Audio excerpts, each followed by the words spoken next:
Hi guys, good morning. आइए हम बात करेंगे केमिकल काइनेटिक्स के बारे में। These are the 12th class के लिए बात कर रहे हैं, ठीक है। तो केमिकल काइनेटिक्स के केस में क्या होता है, ये देखिए, केमिकल जो टर्म आया है that is the chemical reaction से आया, इसको बोलते हैं केमिकल रिएक्शन। और ये जो काइनेटिक्स जो टर्म आया दैट इज द स्पीड से आया, स्पीड, यानी कि ये काइनेटिक्स टर्म स्पीड या यूं कहें वेलोसिटी, ठीक है। यानी कि स्पीड या वेलोसिटी। तो हमको क्या मिला, ये दो चीजें देखने के बाद हमको क्या समझ में आया, जैसे a प्लस बी से c प्लस डी प्लस ई कुछ भी बना दे ये, तो कंप्लीट ये रिएक्शन का स्पीड, पूरे रिएक्शन का स्पीड क्या होगा उसके बारे में जब हम स्टडी करेंगे, यानी कि किस रेट से ये रिएक्शन चल रहा है, फॉरवर्ड में जा रहा है या प्रोडक्ट बन रहा है, तो कौन सा रेट से बन रहा है, यानी कि उसके बारे में जब हम स्टडी करेंगे तो उसको बोलते हैं that is called the chemical kinetics. अब देखिए एक एक बीट बाय बीट हम समझेंगे। देखिए क्या कहता है डेफिनेशन में, it deals with the speed of reaction और वेलोसिटी ऑफ रिएक्शन, यानी कि स्पीड ऑफ रिएक्शन की बात करें या वेलोसिटी ऑफ रिएक्शन की बात करें तो उसके लिए that is called the rate of reaction, उसको कैपिटल आर बोलते हैं, this is called rate of reaction बोलते हैं, ठीक है। जब रेट ऑफ रिएक्शन इसको कैपिटल आर से, तो यहां देखिए आर इक्वल टू क्या होता है,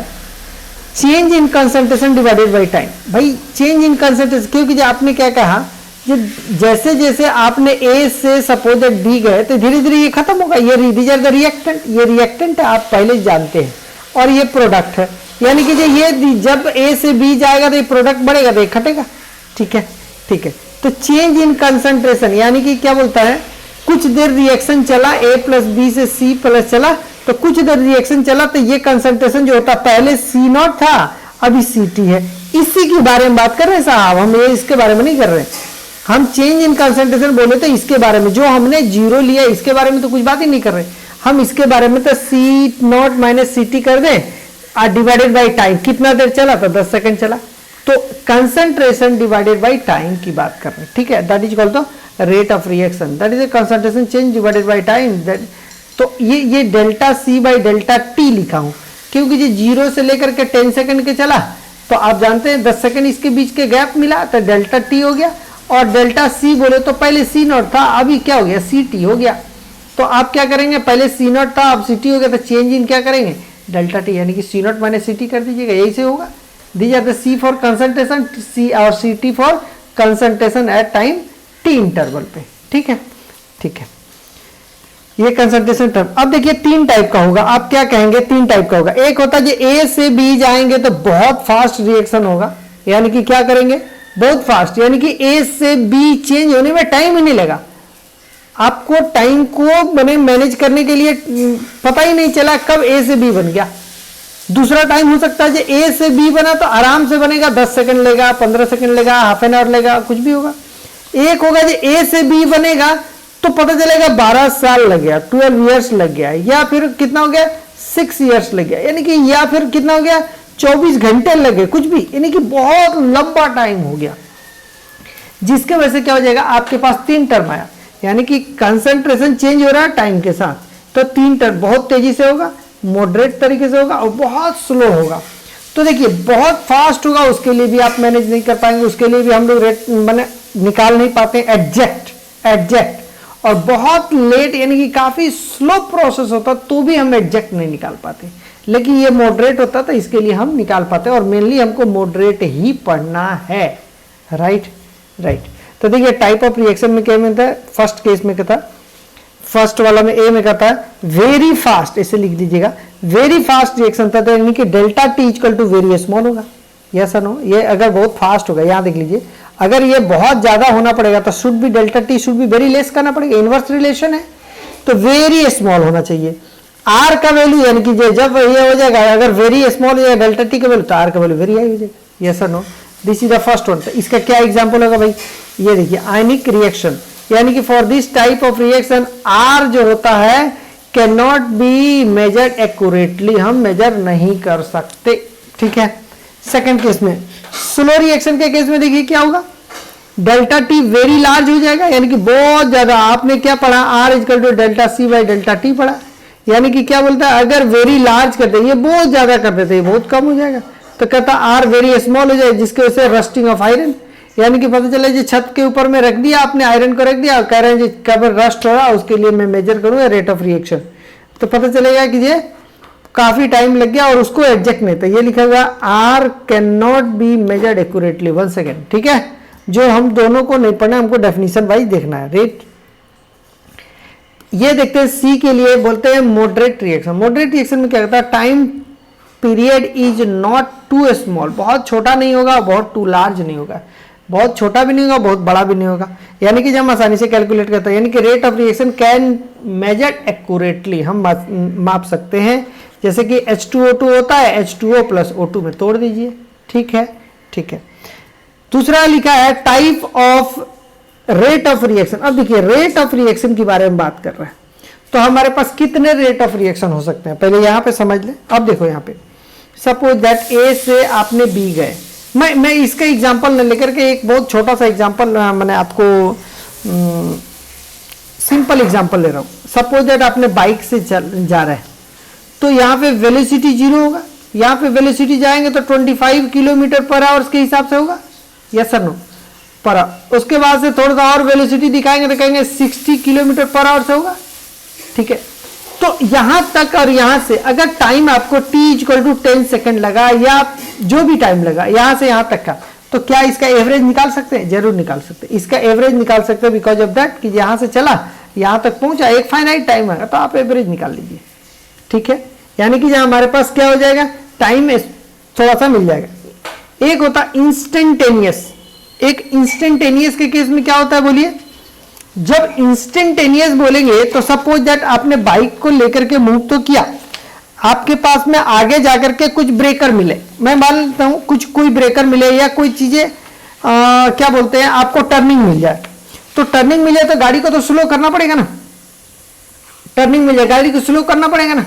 स्लो करना पड़ता है। इस पॉइंट पे आपका वेलोसिटी क्या है, यानी कि इस पॉइंट पे रेट ऑफ रिएक्शन क्या है, एक फिक्स पॉइंट पे रेट ऑफ रिएक्शन क्या होगा, that is called instantaneous rate of reaction. मैंने क्या बताया, पहला बताया कि जब एक फिक्स टाइम इंटरवल या एक लंबा टाइम इंटरवल होगा तो आपको पता चल जाएगा, तो एवरेज रेट ऑफ रिएक्शन निकाल लेंगे। लेकिन मैं बाइक से बता रहा था, यहां से अगर टर्निंग करेंगे तो यहां पे वेलोसिटी क्या होगा, उसी तरीके से एक लंबे से ये है और किसी पर्टिकुलर इस पॉइंट पर रेट ऑफ रिएक्शन की बात करूं तो that is called the instantaneous rate of reaction, ठीक है। दूसरा दो चीजें पढ़ा, तीसरा हमको पढ़ना होता है इनिशियल रेट ऑफ रिएक्शन। एक बोलता है इनिशियल रेट ऑफ रिएक्शन, तो तीसरा 3 चीजें पढ़ना, यानी कि type of rate of reaction में 3 चीजें मैंने बताया, एवरेज रेट ऑफ रिएक्शन, दूसरा क्या पढ़ना है, दूसरा मैंने क्या बताया था इंस्टेंटेनियस रेट ऑफ रिएक्शन, और थर्ड वन में मैंने क्या बताया इनिशियल रेट ऑफ रिएक्शन, ठीक है। इन तीनों के बारे में हम स्टडी करते हैं, उसके बारे में हम जानते हैं कि कैसे कैसे क्या होता है। तो सबसे पहले देखिए यहां पे देखिएगा एवरेज रेट ऑफ रिएक्शन क्या क्या मीनिंग है भाई, when time period is large, जब टाइम पीरियड यहां से यहां तक का गए तो कुछ लार्ज हुआ 10 सेकंड 20 सेकंड 25 मैंने आधा घंटा 2 घंटा कुछ भी एक लार्ज है तो इसमें टाइम से डिवाइड, यानी कि ये लार्ज होता है तो टाइम इंटरवल क्या होता है, लार्ज टाइम इंटरवल हुआ। तो यहां पे देखिए क्या लिखा है, फॉर रिएक्टेंट, हम 2 के लिए बात करें, ए से बी जा रहे हैं तो इसके लिए भी अलग इसके लिए भी अलग, हम देखते हैं। आप कहेंगे सर ऐसा कैसे हुआ, तो देखो ए से सपोज एग्जांपल है, प्रैक्टिकल एग्जांपल देखिए ऐसे है, ये N2 यहां पे लिखे N2 प्लस 3H2 से 2NH3 ऐसे लिया, ठीक है लिया। तो अगर आप कहेंगे भैया इसका रेट ऑफ रिएक्शन ये सपोजेड x है, इसका रेट ऑफ रिएक्शन x है, तो इसका रेट ऑफ रिएक्शन कितना होगा 3x होना पड़ेगा ना, इसका रेट ऑफ रिएक्शन बनने का रेट ऑफ रिएक्शन क्या होगा 2x हो जाएगा, या सर नो 2x हो जाएगा। तो उसी तरीके से अगर रेट ऑफ रिएक्शन, क्यों, क्योंकि ये आप स्टोइचियोमेट्रिक कोफिशिएंट पढ़े होंगे, बहुत अच्छी तरीके से जानते हैं, we know that very well कि ये 1:3:2 है, यानी कि जिस रेशियो अगर ये 1 मोल खर्च होगा तो ये 3 मोल खर्च होगा, तो 3 मोल कब खर्च होगा, उतने ही टाइम में खर्च होना है। इसका मतलब क्या होगा, इसका स्पीड फास्ट होगा तभी तो खर्च होगा, यस सर नो जी। तो प्रैक्टिकल ये, तो पहले हम रिएक्टेंट के बारे में देखते हैं, फिर प्रोडक्ट के बारे में देखते हैं ये रेट ऑफ रिएक्शन क्या होगा। तो फॉर रिएक्टेंट, अब देखिए रिएक्टेंट के लिए हमने पढ़ा था R delta C by delta T, ऐसा पढ़ा था मैंने थोड़ी देर पहले बताया था, लेकिन मैंने यहाँ पे माइनस कन्वेंशन लगाया। माइनस कन्वेंशन इसलिए लगाया, दो कारण। पहली बात, ये जो है माइनस कन्वेंशन इसलिए लगाते हैं, जो रिएक्टेंट जो होता है, रिएक्टेंट धीरे धीरे घटते रहता है, यानी कि डिक्रीज करता है, तो माइनस उसके लिए लगता है। दूसरी बात, रेट ऑफ रिएक्शन कभी निगेटिव नहीं हो सकता। जब निगेटिव नहीं हो सकता तो क्या हो सकता है, निगेटिव तो हो नहीं सकता, तो rate of reaction should be positive, इसलिए ये माइनस को यहां लगाना पड़ता, ताकि ये डेल्टा सी जो लिखा हुआ है, इसको जब मैं दिखाऊंगा ना, तो ये माइनस में ऑलरेडी आ जाए, और ये माइनस मिलकर के प्लस बनाता है, तो रेट ऑफ रिएक्शन क्या हो जाएगा, पॉजिटिव में आ जाएगा। तो दो कारण होता है निगेटिव लगाने का, ठीक है। अब देखिए डेल्टा सी बराबर क्या है, चेंज इन कंसंट्रेशन, और निगेटिव साइन किसके लिए, negative sign so that concentration is decreases, पहला बात ये जान लिए। अब देखिए R is equal to minus of CF, अब क्वेश्चन ये बनता है ये CF माइनस CI क्यों, आपने कहेंगे ये, तो देखिए हमेशा जानते हैं कोई भी चीज के लिए चेंज इन निकालना होता है, चेंज इन सी चाहे कुछ भी निकालना होगा, तो फाइनल माइनस इनिशियल करते हैं, आप करते हैं नहीं करते हैं, ठीक है। तो अब आपको ये तो कंसंट्रेशन का टर्म है, तो जब कंसंट्रेशन का टर्म है तो CI क्या होगा भाई, CI का मतलब कि क्या बोला, सपोज दैट A0 ले लिया, और CT यानी कि या CF कुछ भी कर देते या AT कर दे, कुछ भी कर दे एज योर विश। तो यानी कि ये अब बताइए ये कंसंट्रेशन ज्यादा किसका है, इसका है कि इसका है, मीन्स व्हाट, देखिए यहाँ पे A से B गया, दीज आर द A0 है, यानी कि एट t इक्वल टू 0 पे A0 है, at t equal to t time पे क्या AT है, तो बताइए ये वाला कंसंट्रेशन ज्यादा है कि ये वाला, क्योंकि ये तो घट रहा है धीरे धीरे, तो t टाइम पे ये कम हो जाएगा। इसका मतलब क्या हुआ, जो इसी को मैंने यहाँ लिखा हुआ CF और CI, तो हम क्या लिख देंगे, इसके लिए लिख देंगे क्या, CI that the initial and CF is the final, यानी कि final always less than the initial, ठीक है। तो ये देखिए final concentration, initial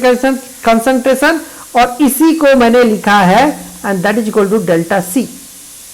delta C क्यों, तो क्योंकि जो final concentration minus initial concentration, आपने कहा जो फाइनल कंसंट्रेशन जो होगा कम होगा और इनिशियल कंसंट्रेशन ज्यादा होगा, क्योंकि जो हमने शुरू में जो लिया ज्यादा लिया, रिएक्शन करते करते कम हो गया ये वाला, तो ये दी जाता है फाइनल कंसंट्रेशन। तो ये जो जब ये जो करेंगे ये वाला CF माइनस CI करेंगे तो शुड भी निगेटिव होगा, और जब ये निगेटिव हुआ, ये वाला पोर्शन निगेटिव हुआ, ये वाला पोर्शन निगेटिव हुआ, तो ये निगेटिव और निगेटिव मिलकर के क्या पॉजिटिव बना देगा, यस और नो, तो R का वैल्यू पॉजिटिव हो गया। तो दो कारण बता, एक मैंने बताया पहला वाला कारण ये बताया, जो कि ये क्या होता है भाई, रिएक्टेंट डिक्रीज करता है इसलिए। दूसरा कारण क्या बताया भाई, ये वाला बताया, ताकि जो निगेटिव है तो निगेटिव निगेटिव होकर के पॉजिटिव बन जाएगा, यस और नो, हाँ या ना बोलिए। देखिए यहाँ लिखा भी हूँ, that equal to CF minus CI that equal to negative, और R ऑलवेज पॉजिटिव होता है, यस और नो साहब, यस। नेक्स्ट बात करते हैं। अब देखिए यहाँ पे तो आपने ये देख लिया जी, ऐसे दिया होगा तो आप आंसर कर देंगे, लेकिन कभी कभी ग्राफ में देता है। देखिए ये ग्राफ में दिया है, ये ग्राफ है, दीज आर द रिएक्टेंट का concentration, these are the time, ठीक है। अब धीरे धीरे रिएक्टेंट डिके करने लगा, रिएक्टेंट डिके कर रहा, अभी अभी बताया था निगेटिव आता, तो ग्राफ में कभी कभी क्या होता है, यहाँ पे दे देगा, यहाँ पे देखिए लिखा CI द इनिशियल कंसंट्रेशन, यहाँ पे मानने के लिए दे दिया, तो यहाँ पे TI दे देगा, सेम है, यहाँ पे क्या दे देगा, CF दे देगा, तो CF ये वाला पोजीशन पे दे दिया, तो यहाँ से T2 दे दिया, ठीक है, T1 T2 दे दिया, और इन दोनों के बीच में डेल्टा T दे दिया। तो हमको क्या निकालने के लिए, हम क्या पढ़ रहे हैं, एवरेज रेट ऑफ रिएक्शन पढ़ रहे हैं ना, यहाँ पे देख लिए, ये पढ़ रहे हैं साहब, ये एवरेज रेट ऑफ रिएक्शन पढ़ रहे हैं। तो जब एवरेज रेट ऑफ रिएक्शन की बात करें तो R equal to this and this, कहीं कहीं पे आपको कहीं कहीं पे ये मिलेगा, ये जो कंसंट्रेशन टर्म है हम जानते हैं PV इक्वल टू nRT जानते हैं। अब कहेंगे सर ये तो गैस के लिए होता है, और ये गैस के लिए है, तो ये rate of reaction chemical reaction तो एक गैस के लिए तो नहीं है, लेकिन अगर उसमें गैस का फॉर्मेशन, जैसे आपने क्या कहा N2 प्लस 3H2 से NH3, भैया ये तीनों गैस के फॉर्म में ही है। तो यहाँ पे अगर बात करेंगे तो P equal to N/V R into T, these are the concentration, यानी कि P is directly proportional to C, इसी को तो कंसंट्रेशन बोलते हैं। आप मोलारिटी के बारे में जानते हैं आप अच्छे तरीके से, अगर नहीं जानते हैं तो 11th क्लास का जब क्लास शुरू करेंगे तो आप वहाँ भी देख लीजिएगा सारी चीज़ें, वहाँ पे भी मैं पढ़ाऊंगा। C तो minus delta C delta T, मैंने सब बता दिया, डेल्टा C क्यों आया, डेल्टा माइनस क्यों आया, डेल्टा T क्यों है। अब इसी डेल्टा C को मैंने रिप्लेस कर दिया गया डेल्टा P से डिवाइडेड बाई डेल्टा T कर दूं, ठीक है। अब यहीं पे minus equal to final minus initial कर देंगे तो आपके पास क्या हो जाएगा, ये आ जाएगा ना, यस और नो जी। तो ये आप देख सकते हैं फाइनल प्रेशर और इनिशियल प्रेशर आप देख सकते हैं, ठीक है। अब देखते हैं प्रोडक्ट के बारे में बात करें। हमने क्या क्या केस में देखा, रिएक्टेंट के बारे में। प्रोडक्ट के केस में अब देखिए, प्रोडक्ट के केस में हमारे पास ये पॉजिटिव लिखा है भाई, तो पॉजिटिव इसलिए लिया है जो ए से बी जा रहे हैं तो ये प्रोडक्ट बढ़ ही रहा है, जब बढ़ रहा है तो प्रोडक्ट पॉजिटिव हो जाएगा यहाँ पे, पहली बात। दूसरी बात, जो हमारे पास ये जो होता है रेट ऑफ रिएक्शन जो है ये शुड भी पॉजिटिव होना चाहिए, और ये डेल्टा सी है तो आपने कहा जो फाइनल माइनस इनिशियल, तो सी एफ माइनस सी आई की बात कर। अब किसकी बात कर रही है, प्रोडक्ट के केस में। तो आपने कहा ए से बी, तो राइट नाउ ये सी आई है और ये सी एफ है, दी जाता सी एफ है, लेकिन इनिशियली ये प्रोडक्ट कितना है, 0, और फाइनल में प्रोडक्ट क्या है, कुछ भी होगा भाई, कुछ होगा यहाँ पे, मैं मान लेता हूँ, आजा भाई मैं फिर से सी एफ मान, ये राइट नाउ 0 था, यहाँ पे कुछ अलग था, इसका मतलब क्या है, C F minus 0 and that is equal to C F, yes और नो। यानी कि final minus initial C I कर दूं, यहाँ दी जाता सी आई कर दूं, तो क्या करेंगे, यही होगा। यानी कि जब प्रोडक्ट साइड में बात करें तो ऑलवेज क्या मिलेगा, सी एफ ग्रेटर देन सी आई मिलेगा, यस और नो साहब जी। यही चीजें लिखा हुआ, C F greater than C I लिखा हुआ, तो लिखा हुआ positive sign so that the concentration increasing, यानी कि कंसंट्रेशन बढ़ेगा, यानी कि C F is greater than C I होगा, ठीक है। अब देखिए आर इज इक्वल टू क्या हो जाएगा भाई, plus C F minus C I divided by delta T, that is equal to positive. तो आपको बता दिया ये पॉजिटिव क्यों लिखा जाता है, ये पॉजिटिव क्यों लिखा जाता है, दो कारण बता दिया कि एक तो बोलते हैं प्रोडक्ट बढ़ेगा, दूसरा बोलते हैं रेट ऑफ रिएक्शन शुड भी पॉजिटिव होना चाहिए, दैट्स व्हाई। और ये C F by C F minus C I होगा। क्यों सी एफ माइनस सी आई होगा, क्योंकि जो प्रोडक्ट की बात कर रहे हैं तो फाइनल माइनस इनिशियल, यानी कि जब शुरू में इनिशियल 0 था और फाइनल सी एफ कुछ भी होगा, यानी कि C F minus C I कर देंगे, यस सर नो। रिएक्टेंट की बात करते हैं तो हम क्या करते हैं, सी आई माइनस सी एफ करते हैं, समथिंग, सॉरी रिएक्टेंट के लिए भी सी एफ माइनस सी आई ही करते हैं, लेकिन इसमें क्या होता है, आपका वैल्यू जो आता है निगेटिव आता है, लेकिन इसमें जो वैल्यू आता है वो पॉजिटिव आता है, यस सर नो, यस। चलो तो ये हो गया। सेम है, आप ग्राफ से देख सकते हैं, ये प्रोडक्ट है, दीज आर द टाइम है, ग्राफ ऐसे भागेगा, यहाँ पे वैल्यू देगा, ये वैल्यू देगा। अगर आपको ये दोनों वैल्यू देता है तो टाइम इसके बीच का टाइम इंटरवल नहीं है, T1 और T2, that is the delta T हो जाएगा, ओके। ये जो होगा CI होगा, ये जो होगा CF होगा। तो आप देख लो प्रोडक्ट का कंसंट्रेशन बढ़ते जा रहा है, धीरे धीरे बढ़ते जा रहा है, तो इस पॉइंट पे CF आया, इस पॉइंट पे CI आया, क्योंकि मुझे CI कुछ दिया होगा 2 4 5, हालांकि जनरली 0 होता है, लेकिन अगर ग्राफ में दिया है जो पहले से हमारे पास कंटेनर में 5 मोल पड़ा है तो पड़ा है, उसमें क्या दिक्कत है। तो CI CF ये आप देख सकते हैं,